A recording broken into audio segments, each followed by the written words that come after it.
to watch all the video lectures of Rakesh Pandey sir. Download Rankers app from Play Store now. Dear student, welcome to a leading institute of Dhanbad, Rankers IIT and Medical. देखो rankers के साथ IIT और medical का नाम ऐसे ही नहीं जुड़ा है, ठीक है। यहाँ के जो फैकल्टी हैं वो आईआईटी और मेडिकल लेवल के क्लास लेते हैं, वो जेई मेंस हो या जेई एडवांस हो, ठीक है। मेरे सारे वीडियो यूट्यूब पर अवेलेबल नहीं है, ठीक है। रैंकर्स ऐप में मेरे सारे वीडियो मिलेंगे। अगर आप रैंकर्स ऐप डाउनलोड करते हैं और डाउनलोड करने के बाद आप कॉल करते हैं तो बैच में आप ऐड होते हैं तो आप हमारे सारे वीडियो लेक्चर देख पाएंगे, जिसमें अभी 12th में इलेक्ट्रोस्टैटिक्स का सारा लेक्चर है, गॉज लॉ तक हो चुका है, ठीक है।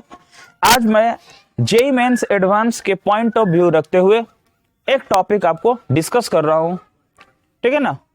वो बच्चे जो जेई मेंस का एग्जाम देने वाले हैं इस बार, या जो बच्चे 12 स्टडिंग है, 12 में है, आ रही बात समझ में, और वो अगले साल जेई मेंस का एग्जाम देने चाहते हैं। इस लॉकडाउन में एक वीडियो आपके लिए, एक लेक्चर में बनाता हूं, एक टॉपिक डिस्कस करने वाला हूं जिससे बोर्ड लेवल में प्रॉब्लम कम आते हैं लेकिन कॉम्पिटिटिव लेवल में उससे प्रॉब्लम आते हैं। Motion of charge particle in electric field. Motion of charge particle in electric field.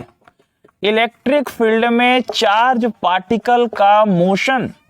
Board में ये टॉपिक से क्वेश्चन नहीं आते हैं लगभग, लेकिन मेंस में यहां से क्वेश्चन आता है। मैं टॉपिक क्लियर करता हूं, फिर मैं इस पे आपको प्रॉब्लम भी बताऊंगा, तो आप मेरे वीडियो को लास्ट तक देखें और आप समझें, ठीक है। तो स्टार्ट करता हूं। Motion of charge particle in electric field. ऐसे इलेक्ट्रिक फील्ड के बारे में आपको पता होगा कि इलेक्ट्रिक फील्ड चार्ज के अराउंड का फील्ड होता है, और आप इलेक्ट्रिक फील्ड के बारे में और भी जानते होंगे कि पॉजिटिव चार्ज के लिए इलेक्ट्रिक फील्ड लाइंस की डायरेक्शन अपवर्ड होता और नेगेटिव चार्ज के लिए इलेक्ट्रिक फील्ड की डायरेक्शन अपवर्ड होता। किसी पॉइंट पर अगर ये कोई चार्ज पार्टिकल है, इसके अराउंड में इलेक्ट्रिक फील्ड सेटअप होता है और इसका इलेक्ट्रिक फील्ड किसी पॉइंट पर फाइंड करना चाहते हैं, तो इलेक्ट्रिक फील्ड इस पॉइंट पर पॉजिटिव चार्ज के लिए रेडियली आउटवर्ड डायरेक्शन में होगा। यह आपको मालूम होना चाहिए इतना, इस टॉपिक को क्लियर करने के लिए।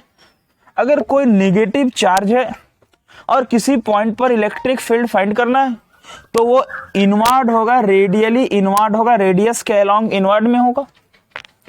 एक्चुअल में फोर्स भी अपवर्ड होगा। अगर एक चार्ज पार्टिकल है, तुम यहां एक चार्ज क्यू नॉट रख दो तब भी अपवर्ड, फोर्स का डायरेक्शन अपवर्ड, फोर्स का डायरेक्शन अपवर्ड, प्लस प्लस में रिपल्शन, और यहां अगर एक क्यू नॉट रख दूं तो फोर्स का डायरेक्शन इनवर्ड, प्लस माइनस उसको अट्रैक्ट करेगा। तो जिधर फोर्स का डायरेक्शन होता है उधर इलेक्ट्रिक फील्ड का डायरेक्शन होता है। इलेक्ट्रिक फील्ड का डायरेक्शन फोर्स के डायरेक्शन के अलोंग होता है, ठीक है। तो मैं क्या बात करने वाला हूं, motion of charge particle in electric field. एक चार्ज पार्टिकल को इलेक्ट्रिक फील्ड में रख देते हैं तो चार्ज पार्टिकल का मोशन कैसा होता है, या समझना। फर्स्ट केस में बता रहा हूं, एक चार्ज पार्टिकल को इलेक्ट्रिक फील्ड में रख देते हैं तो चार्ज पार्टिकल का मोशन कैसे होगा। चार्ज पॉजिटिव भी हो सकता है, चार्ज नेगेटिव भी हो सकता है, समझ रहे बात को। दूसरा, एक चार्ज पार्टिकल को इलेक्ट्रिक फील्ड के डायरेक्शन में लॉन्च कर देते हैं, मतलब लॉन्च कर देते हैं, कुछ इनिशियल वेलोसिटी से लॉन्च कर देते हैं, या फिर एक चार्ज पार्टिकल को इलेक्ट्रिक फील्ड के ऑपोजिट डायरेक्शन में लॉन्च कर देते हैं, तो किस तरह से चार्ज पार्टिकल का मोशन होगा, चार्ज पार्टिकल कैसे मूव करेगा, इसको समझना। फिर यहां से न्यूमेरिकल बात करेंगे। तो स्टार्ट करते हैं, motion of charge particle in electric field. देखो, अब एक चार्ज पार्टिकल सपोज करो, consider a charge particle is placed in electric field.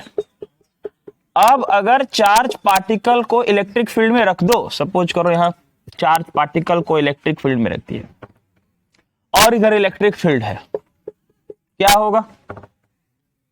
क्या होगा, ये जो पॉजिटिव चार्ज है इस इलेक्ट्रिक फील्ड में इलेक्ट्रिक फोर्स लगेगा। क्या इलेक्ट्रिक फोर्स लगेगा, F is equal to Q E. किस फॉर्मूला से, इलेक्ट्रिक फील्ड पढ़े थे, E is equal to F by Q, याद है ना। Electric field E is equal to F by Q not पढ़े थे, क्यू नॉट। ऐसा जरूरी नहीं कि हर जगह क्यू नॉट होगा, वो हम लोग टेस्ट चार्ज लेते थे क्यू नॉट, यहां पर E is equal to F by Q.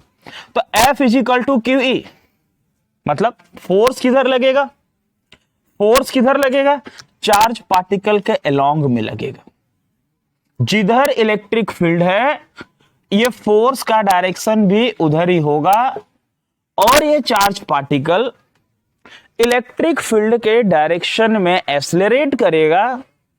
समय के साथ चार्ज पार्टिकल का स्पीड बढ़ते जाएगा, टाइम के साथ चार्ज पार्टिकल का स्पीड बढ़ते जाएगा। अरे बात समझ में, अगर ऐसा होता, ये चार्ज निगेटिव होता और इलेक्ट्रिक फील्ड का डायरेक्शन सेम है, बट इसमें फोर्स किधर लगेगा बताओ, फोर्स किधर लगेगा, F is equal to Q E ही होगा, बट फोर्स किधर लगेगा, इस डायरेक्शन में फोर्स लगेगा। मतलब चार्ज पार्टिकल इलेक्ट्रिक फील्ड के ऑपोजिट डायरेक्शन में एक्सेलरेट करेगा, मतलब चार्ज पार्टिकल का रिटार्डेशन होगा। ठीक है, चार्ज पार्टिकल का क्या होगा, रिटार्डेशन होगा। मतलब अभी चार्ज पार्टिकल का एक्सेलरेशन हो रहा है, अभी चार्ज पार्टिकल का रिटार्डेशन हो रहा। तो जब एक चार्ज पार्टिकल को इलेक्ट्रिक फील्ड में रखते हैं, पॉजिटिव चार्ज है तो फोर्स इलेक्ट्रिक फील्ड के अलोंग लगेगा, और नेगेटिव चार्ज है तो फोर्स इलेक्ट्रिक फील्ड के ऑपोजिट लगेगा। ठीक है सर, डिस्कशन क्या करना, डिस्कशन अभी काफी है। डिस्कशन ये करना कि हम लोग एक यूनिफॉर्म इलेक्ट्रिक फील्ड का कंसीडर करते हैं। क्या करते हैं, यूनिफॉर्म इलेक्ट्रिक फील्ड का कंसीडर करते हैं, और उस यूनिफॉर्म इलेक्ट्रिक फील्ड में चार्ज पार्टिकल को हम लोग एक्सेलरेट करते हैं। ठीक है, देखो अभी इधर देखिए, when electric field is uniform, when electric field is uniform, ठीक है। अब जब इलेक्ट्रिक फील्ड यूनिफॉर्म होगा, आ रहा बात समझ में, तो F is equal to Q E, अभी बताए थे थोड़ी देर पहले। तो एक्सेलरेशन क्या होगा, A is equal to F by M, याद है कहां से, Newton second laws of motion, F is equal to M है। तो acceleration A is equal to Q E by M, यानी यूनिफॉर्म इलेक्ट्रिक फील्ड होगा तो चार्ज पार्टिकल एक्सेलरेट करेगा, चार्ज पार्टिकल एक्सेलरेट करेगा, इलेक्ट्रिक फील्ड के डायरेक्शन में accelerate करेगा, यूनिफॉर्मली एक्सेलरेटेड मोशन होगा, और उसका एक्सेलरेशन होगा Q E by M. But यहां जो चार्ज पार्टिकल का मोशन होगा, जो चार्ज पार्टिकल का मोशन होगा वो इसके इनिशियल वेलोसिटी पर डिपेंड करेगा। बात समझना अब यहां से, अब यहां से हम लोग एंट्री कर रहे हैं कॉम्प्लेक्स में इसका। ठीक है, जो चार्ज पार्टिकल का एक्सेलरेशन होगा, उस एक्सेलरेशन का फॉर्मूला हम लोग क्या फाइंड किए, A is equal to Q E by M. ठीक है, उस चार्ज पार्टिकल का एक्सेलरेशन डिपेंड करेगा यूनिफॉर्म वेलोसिटी या यूनिफॉर्म स्पीड। तो यहां से हम क्या बात करेंगे, देखो स्पेशल केस जाएगा। स्पेशल केस में नंबर 1 करते हैं, इफ इनिशियल वेलोसिटी इज 0। बात समझना, मतलब इनिशियल वेलोसिटी u को 0 बोल देते हैं, वेक्टर दो या कोई ऐसे मैग्नीट्यूड के फॉर्म में, मैटर नहीं। समझ गए बात को, क्या बता रहा फिर से समझना। इलेक्ट्रिक फील्ड यूनिफॉर्म है, फोर्स एक्ट होगा क्यू ई, एक्सेलरेशन होगा F by M, Q E by M. और स्पेशल केस में मतलब ये जो एक्सेलरेशन होगा, एक्सेलरेटेड मोशन इलेक्ट्रिक फील्ड के अलोंग होगा, नेगेटिव होता तो ऑपोजिट होता। अब ये एक्सेलरेशन डिपेंड करेगा इनिशियल वेलोसिटी पर। तो फर्स्ट केस में आते हैं, if initial velocity is 0, if initial velocity is 0, initial velocity क्या है, 0 है, देखना। ठीक है, इसको नोट कर लेना तुम। देखो बाबू आगे, इनिशियल वेलोसिटी 0 होगा, इसका मतलब क्या है, इसका मतलब है ना कि चार्ज रेस्ट में हो, इनिशियल वेलोसिटी 0 होगा, मतलब चार्ज रेस्ट में होगा, चार्ज को रख देंगे, किधर रख देंगे, जिधर इलेक्ट्रिक फील्ड है, यूनिफॉर्म इलेक्ट्रिक फील्ड है, अगेन फोर्स एक्ट होगा, अगेन एक्सेलरेशन होगा, मतलब चार्ज पार्टिकल का एक्सेलरेशन किधर होगा, इलेक्ट्रिक फील्ड के डायरेक्शन में चार्ज पार्टिकल क्यू एक्सेलरेट करेगा, उस पर फोर्स एक्ट होगा क्यू ई, और एक्सेलरेशन होगा एफ बाई एम यानी एफ बाई क्यू ई, और speed increases with time, time के साथ उसका स्पीड बढ़ते जाएगा, जैसे जैसे टाइम बढ़ेगा उसका स्पीड बढ़ते जाएगा, मतलब चार्ज पार्टिकल एक्सेलरेट करेगा यूनिफॉर्म इलेक्ट्रिक फील्ड में और टाइम के साथ उसका स्पीड बढ़ते जाएगा। अभी रेस्ट था तो सबसे पहले फोर्स लगा F equal to Q E, और ये चार्ज पार्टिकल का मोशन हो गया, जैसे मोशन इन वन डायमेंशन में बात करते हैं कि वन डायमेंशनल मोशन होगा, वन डायमेंशनल मोशन के अकॉर्डिंग ये बात होगा, और इस तरह से चार्ज पार्टिकल एक्सेलरेट करेगा। सर यहां तक तो समझ में आ गया। फिर बात करते हैं, अगर हम इसको लॉन्च कर दें, ये स्पेशल केस में 1 बात था, 2 में है ना, if charged particle is launch with speed u, with velocity u, with initial velocity u। अब अगर चार्ज पार्टिकल को इनिशियल वेलोसिटी u से लॉन्च करेंगे तो क्या होगा सर, डायरेक्शन में लॉन्च करेंगे, अगर डायरेक्शन में लॉन्च करेंगे, लॉन्च करना मतलब स्पीड देना, u 0 नहीं है, कुछ स्पीड देना चार्ज को। चार्ज को लॉन्च करने का बहुत सारा प्रोसेस आगे चल के पढ़ोगे, साइक्लोट्रॉन, बहुत सारा टॉपिक मैग्नेट चैप्टर में आने वाला, चार्ज को कैसे करते हैं एक्सेलरेट, डुअल नेचर में पढ़ोगे इलेक्ट्रॉन गन, चार्ज को कैसे एक्सेलरेट करते हैं, देयर आर मेनी वेज, ठीक है, इलेक्ट्रिक फील्ड सेटअप करके, बात वो बाद में होगी। चार्ज पार्टिकल को लॉन्च कर दिया इनिशियल वेलोसिटी u के साथ, अब चार्ज पार्टिकल लॉन्च होगा, अगेन क्या होगा सर वही होगा, यानी चार्ज पार्टिकल उसी डायरेक्शन में जाएगा और एक्सेलरेशन होगा, यूनिफॉर्म एक्सेलरेशन होगा अगेन, यानी इन दोनों केस में कोई खास डिफरेंस नहीं होगा। डिफरेंस ये होगा कि इस केस में इसका स्पीड ज्यादा होगा, इस केस में इसका स्पीड क्या होगा, ज्यादा होगा थोड़ा। अरे बात समझ में, चार्ज पार्टिकल को लॉन्च करती है, यानी फोर्स किधर लगेगा, तो इलेक्ट्रिक फील्ड के अलोंग लगेगा। किधर फोर्स लगने वाला है, इलेक्ट्रिक फील्ड के अलोंग लगने वाला, ठीक है। अब देखो, अगर चार्ज पार्टिकल को ऑपोजिट डायरेक्शन में लॉन्च करे तब क्या होगा। अब देखो कुछ कॉम्प्लेक्स बात समझो, यानी कि स्पेशल केस 3rd में जो आते हैं हम लोग, चार्ज पार्टिकल को इलेक्ट्रिक फील्ड के ऑपोजिट में लॉन्च करे तो क्या होगा। कॉपी पेन तैयार रखना इस टॉपिक के लिए, ठीक है। देखो मतलब ये हुआ,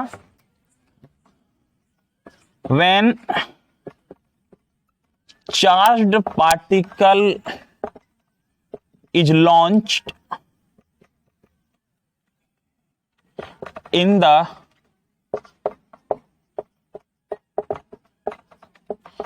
opposite direction of electric field.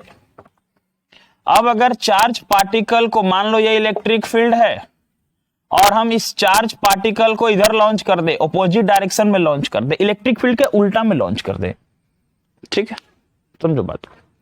अब इलेक्ट्रिक फील्ड इधर है और चार्ज पार्टिकल को ऑपोजिट में करेंगे लॉन्च, तो जब ऑपोजिट में लॉन्च करेंगे, चार्ज पार्टिकल पर जो फोर्स एक्ट होगा वो QE होगा। हो सकता है चार्ज पार्टिकल निगेटिव भी हो, ठीक है ना। अगर निगेटिव को तो रख देते ना, निगेटिव चार्ज को बिना लॉन्च किए रख देते तब भी वो ऑपोजिट में आ जाता। तुम ऐसा एक केस समझ सकते हो, अगर एक निगेटिव चार्ज को बिना लॉन्च किए रख दें, U 0 कर दे, तब भी वही बात आएगा जो अभी आ रहा, ठीक है। बट यहां पर हम लॉन्च कर रहे हैं, यानी कि चार्ज पॉजिटिव हो सकता, तो चार्ज को लॉन्च कर दिए किधर, इलेक्ट्रिक फील्ड के ऑपोजिट डायरेक्शन में लॉन्च कर दिए। अब क्या होगा, इलेक्ट्रिक फील्ड इधर, चार्ज का एक्सेलरेशन इधर, इलेक्ट्रिक फील्ड इधर, चार्ज का एक्सेलरेशन इधर, मतलब चार्ज का मोशन रिटार्डेशन होगा। यानी क्या करेगा, कैसे होगा, देखो मतलब चार्ज पार्टिकल ऐसे अगेंस्ट में मूव करेगा और अगेंस्ट में मूव करेगा, इलेक्ट्रिक फील्ड के अगेंस्ट में मूव करेगा, तो उसका स्पीड कम होते जाएगा, मतलब उसका रिटार्डेशन होगा। और एक समय ऐसा आएगा कि उसका स्पीड 0 होगा, और जैसे उसका स्पीड 0 होगा फिर इलेक्ट्रिक फील्ड के डायरेक्शन में चार्ज पार्टिकल लॉन्च कर जाएगा। यानी इलेक्ट्रिक फील्ड का जो चार्ज का मोशन है वो इलेक्ट्रिक फील्ड के डायरेक्शन में होगा। मतलब पहले वो रिटार्ड करेगा, एक टाइम ऐसा आएगा उसका स्पीड 0 होगा, फिर वो लॉन्च करके जाएगा। सपोज करो मेरे हाथ में ये है, मैं इसको ऊपर फेंकता हूं, ऐसे हाथ में चलाया, मतलब मैं ऊपर फेंका, क्या हुआ, ग्रेविटी नीचे, फेंका ऊपर, मोशन रिटार्डेशन, मोशन स्पीड कम होते गया, एक टाइम ऐसा स्पीड 0 हो गया, फिर स्पीड बढ़ गया ऑपोजिट डायरेक्शन में। तो जैसे इंक को मैं लॉन्च ऊपर कर दूं तो ये ऊपर गया, जैसे ऊपर गया इसका स्पीड कम होते गया, क्योंकि ग्रेविटी नीचे है, और लॉन्च मैंने ऊपर किया तो कम होते गया, एक समय ऐसा उसका स्पीड 0 हुआ, फिर वापस वो इधर आने लगा, और जब इधर आने लगा तो उसका स्पीड बढ़ गया। मतलब चार्ज पार्टिकल रिटार्ड करेगा, चार्ज पार्टिकल का रिटार्डेशन होगा, और ये चार्ज पार्टिकल का रिटार्डेशन ऑपोजिट डायरेक्शन में होगा, और ऑपोजिट डायरेक्शन में रिटार्ड करते आएगा, एक टाइम उसका स्पीड 0 होगा, फिर इलेक्ट्रिक फील्ड के डायरेक्शन में एक्सेलरेट करेगा। आप इसको ऑन लैंग्वेज में नोट्स बना करके लिख सकते हो। कुछ बात समझ में आया? ये पॉइंट्स क्लियर हुआ? ऑपोजिट डायरेक्शन में करते हैं तो क्या होता है, ठीक है, क्या आपको रिटार्ड करेगा मोशन, फिर एक टाइम उसकी स्पीड 0 होगी, और फिर वो इलेक्ट्रिक फील्ड के डायरेक्शन में एक्सेलरेट करेगा। सर अगर ऐसा कर दे कि when charge particle is launch perpendicular to the electric field. अब ये थोड़ा मजेदार बात आ गया कि सर अगर इलेक्ट्रिक फील्ड के डायरेक्शन में लॉन्च किया, समझ में आ गया, इलेक्ट्रिक फील्ड का ऑपोजिट डायरेक्शन में लॉन्च हुआ, बात समझ में आ गया। अब इलेक्ट्रिक फील्ड पे परपेंडिकुलर करेंगे तो क्या होगा, यानी चार्ज पार्टिकल को इलेक्ट्रिक फील्ड में परपेंडिकुलर लॉन्च करेंगे तो क्या होगा, चार्ज का पार्टिकल का मोशन कैसा होगा, ठीक है, देखो कैसा होगा, इसको नोट कर लेना, आगे बढ़ते हैं इसमें। देखो ये रहने देते, देखो चार्ज पार्टिकल को लॉन्च करे परपेंडिकुलर इलेक्ट्रिक फील्ड का मतलब इलेक्ट्रिक फील्ड ऐसे है और चार्ज पार्टिकल को इधर लॉन्च करना यू स्पीड से, समझ लो बात को, नीचे चार्ज पार्टिकल को इधर लॉन्च करना, इलेक्ट्रिक फील्ड ऐसे, चार्ज पार्टिकल ऐसे। अब बताओ क्या होगा इसमें, इलेक्ट्रिक फील्ड बोलेगा उधर जाने और फोर्स बोलेगा नीचे जाने। उस केस में बेचारा क्या होगा, उसके साथ में इलेक्ट्रिक फील्ड फोर्स लगाएगा अपने तरफ, इलेक्ट्रिक फील्ड फोर्स लगाया अपने तरफ और लॉन्च किए परपेंडिकुलर, स्पीड इधर। अब स्पीड इधर मतलब मोमेंटम भी होगा। अब स्पीड इधर है, इलेक्ट्रिक फील्ड इधर जा रहा है, ना वो इधर जा पाएगा ना इधर जा पाएगा। इस केस में वो एक पाथ बनाएगा, पैराबोलिक पाथ, और चार्ज पार्टिकल पैराबोलिक पाथ में एक्सेलरेट करेगा। मतलब ये एक पैराबोलिक पाथ, इस पाथ में चार्ज पार्टिकल का एक्सेलरेशन होगा क्योंकि इसका पाथ पैराबोला बन जाएगा जब इसमें दो दो फोर्स एक्ट होंगी, क्योंकि इधर ये इलेक्ट्रिक फील्ड का फोर्स है, इधर उसका वेलोसिटी है, मतलब मोमेंटम इधर है। इस केस में उसका पाथ पैराबोला बन जाएगा, मतलब चार्ज पार्टिकल का एक्सेलरेशन पैराबोला होगा। तुम बोल सकते हो सर किसी एंगल से लॉन्च करे तब भी पैराबोला होगा। अगर किसी एंगल से कर दो, मान लो ये जो 90 डिग्री है, अगर उसके बदले कोई और एंगल कर दो, इलेक्ट्रिक फील्ड ऐसे है और सपोज करो तुम यूनिफॉर्म थोड़ा सा इस इलेक्ट्रिक फील्ड कुछ अनदर एंगल से कर दो, अगेन वो पैराबोला पाथ ही बनेगा। अरे बात समझ में, अगेन वो किस किस की दो कंपोनेंट हमको लेना पड़ेगा और अगेन वो पैराबोला पाथ ही बनने वाला, ठीक है। तो किसी एंगल से लॉन्च करेंगे तब भी वो पैराबोलिक पाथ बनाएगा, परपेंडिकुलर लॉन्च किए फिर भी वो पैराबोलिक पाथ बनाएगा। आ रहा बात समझ में? तो motion of charge particle electric field का ये कॉन्सेप्ट था। इस कॉन्सेप्ट पर एक आप न्यूमेरिकल्स देख लो तो आपको समझ में आ जाएगा क्यों इस टॉपिक को मैंने डिस्कस किया, ठीक है। इसको नोट करो अच्छे से, एक न्यूमेरिकल मैं बताता हूं। देखिए, तो एक क्वेश्चन मैं सॉल्व करता हूं, समझना।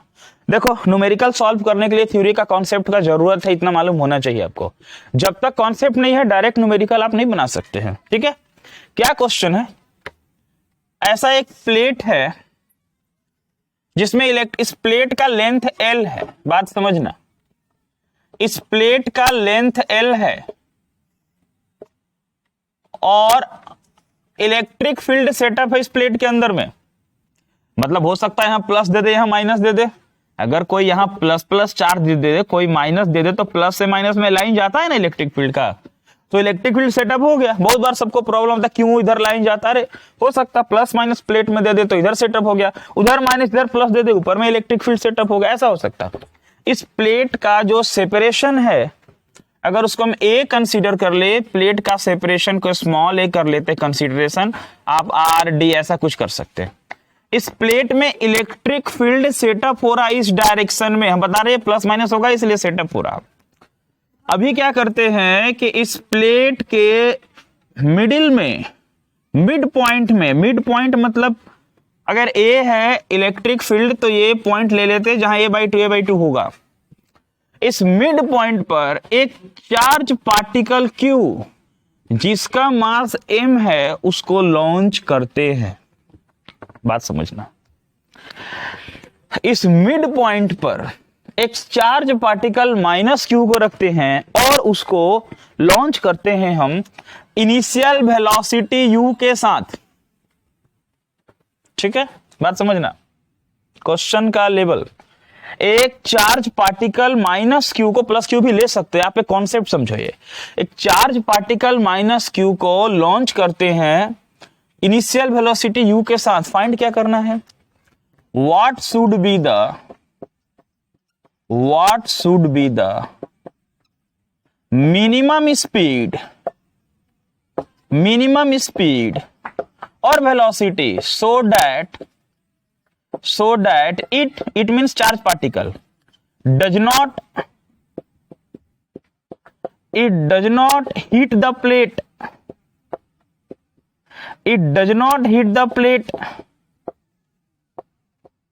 ignore gravity।